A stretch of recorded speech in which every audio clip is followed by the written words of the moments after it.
1955 Chevrolet.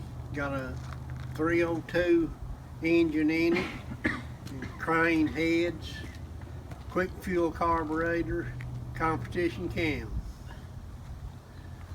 After he drag raced his car, it sat for 20 some years in his shop, and it was even getting mold on the seats.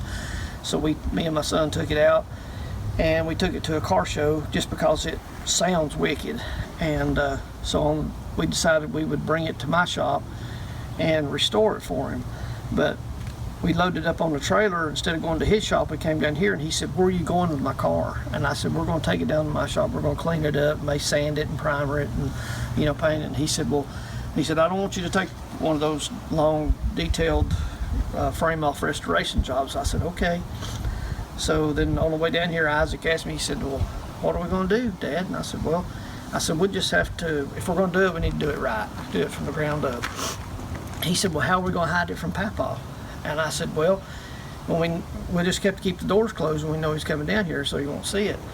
So 6 months into the process, we had it gutted. We had all the glass out of it, the front end off of it, frame out from under it, the rails, was on one side, the motor back here, and it was just in a million pieces.